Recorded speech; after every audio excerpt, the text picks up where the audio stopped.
Okay. ఈ 100 days programme మనం నేర్చుకుంటే ఇక్కడ నాలెడ్జ్ ఏ విధంగా గెయిన్ చేయొచ్చు అంటారు? వాళ్ళకి ఏ విధంగా వచ్చే అవకాశం ఉంటుంది అంటారు? సో బేసిక్గా స్టూడెంట్స్ ఎక్కువ మంది అండి ప్రోగ్రామింగ్ అన్నది కష్టం అని చెప్పి ఫీల్ అవుతారు. చాలా డిఫికల్ట్ థింగ్, ఒక రాకెట్ సైన్స్ టైప్ లో ఫీల్ అవుతారు. ఈవెన్ ఆ రాకెట్ సైన్స్ కనిపెట్టింది కూడా హ్యూమన్సే కదా. సో ఏది కష్టం కాదండి, మనం ఎలా బిలీవ్ చేస్తే మన బ్రెయిన్ ఎప్పుడు కూడా ఆ టైప్ లోనే ఇన్స్ట్రక్షన్స్ ఇస్తూ ఉంటది. సో మనం దాన్ని ఈజీ అనుకుంటే అది ఈజీ లాగే కనిపిస్తుంది, కష్టం అనుకుంటే కష్టం లాగానే. నేర్పించే ట్రైనర్, వీళ్ళు నేర్చుకునే విధానం అన్ని మీద డిపెండ్ అయి ఉంటుంది. నేను అబ్జర్వ్ చేసిన దాని ప్రకారం చాలా మంది స్టూడెంట్స్ కోడింగ్ లాంగ్వేజెస్ కూడా థియరీ సబ్జెక్ట్స్ లాగా చదువుతారు.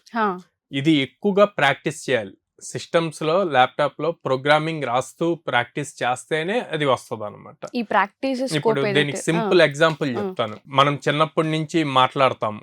మాట్లాడటానికి పుట్టిన బేబీ 1.5 year వచ్చినప్పుడు తను మాట్లాడేటప్పుడు మనం ఏం రాయించాం, మనం మాట్లాడుతూ ఉంటే అబ్జర్వ్ చేసి తిరిగి మాట్లాడతారు.